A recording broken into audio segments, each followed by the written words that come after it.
Sights, sounds, and information just for you from your friends at ASM.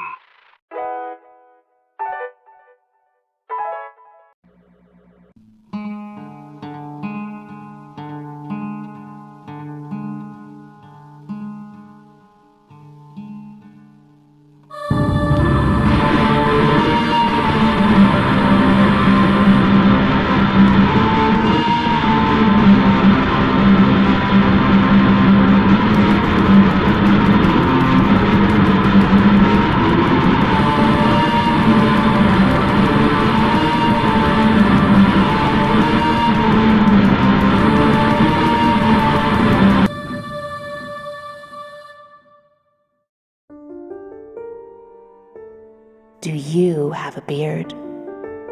Yes, I have a beard. Do you love your beard? Yes, as much as any one person could love their facial hair. Wild Rose beard oils and wax, grooming products to make you and those around you love your facial hair.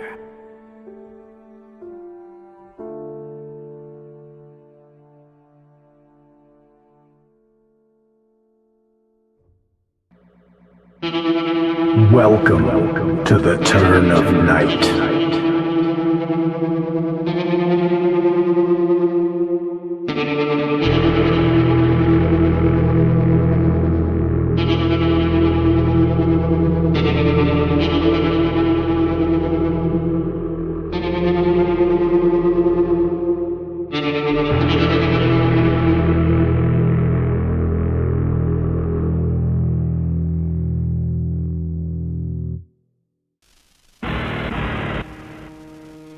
I opened the fridge and pulled out 3 beers.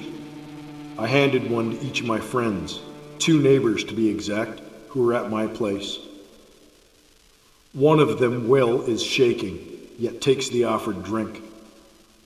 The other, Theo, is baked out of his mind and asks if I have any soda pop instead.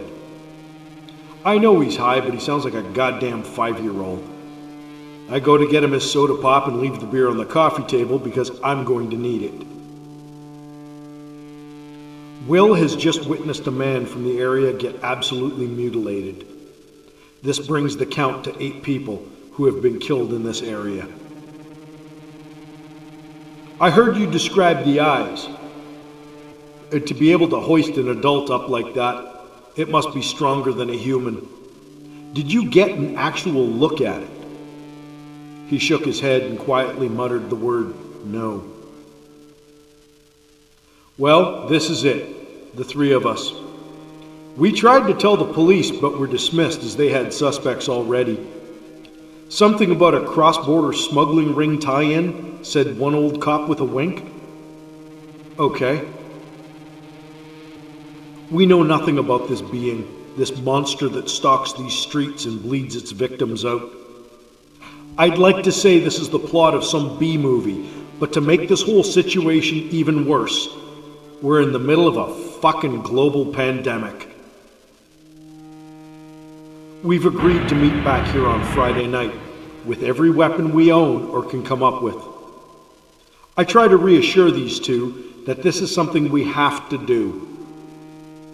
Hunt this thing down and kill it. Theo chimes in with, yeah, we could lose everything. My bike was stolen and now a guy is dead?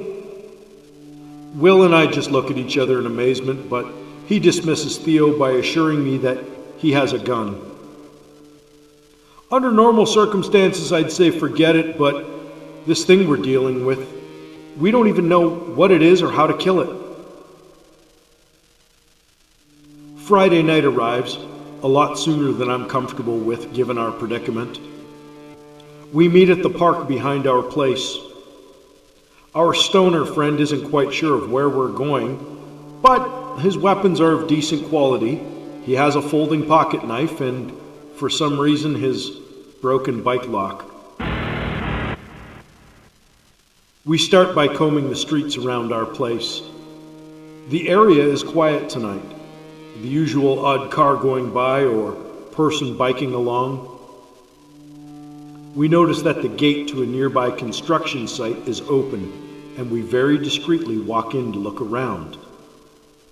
There's the usual motionless heavy equipment, and the only light is from the nearby street lamps, making this place feel lifeless.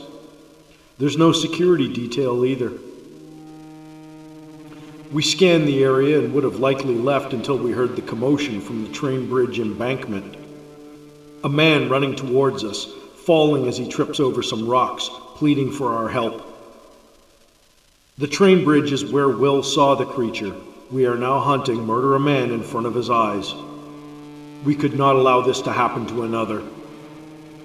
We rushed to aid the man and comfort him by assuring we were there to help.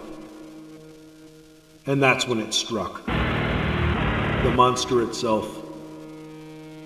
Rather than stalk us like a predator, it merely charged at us and knocked Theo out of the way, causing Will to fall back as well. Seeing it now up close, it was nearly 6.5 feet tall. Slightly humanoid features, yet the white eyes focused on me.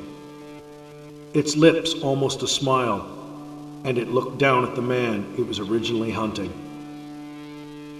Throwing a fixed blade knife, it struck handle first, and the beast looked upon me again.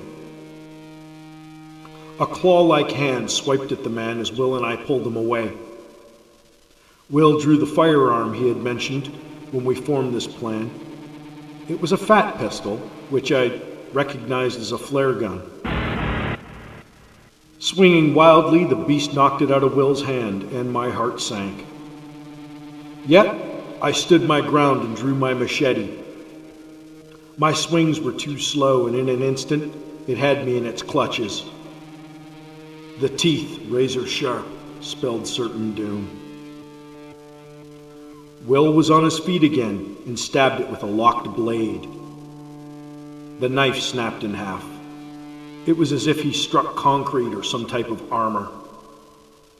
With its other hand, it now had a hold of Will. The man we rescued threw rocks at it, hitting us accidentally as he yelled for help. Just as the monster grounded its feet, a blinding light temporarily caused me to feel as if my life would soon be ending. However, Will and I both fell to the ground as the creature let out a blood-curdling shriek. As luck would have it, Theo had shot it with the fallen flare gun. The beast's clothing, tattered and dry, burned up and soon caused its oily skin to become consumed by the temporary fire until it lit up like kindling. As we stood over its lifeless body, we knew at once that this was not a human but some form of mutant. We watched as it turned to ash, and we left the site. We assured the man that we'd saved that he was now safe, and Will, Theo, and I returned to our homes. Silent for the most part. What could we say? Was this the end? Were there more of its kind out there? Only time would tell. Theo, though, broke the silence by asking, "Do you think that monster is who stole my bike?"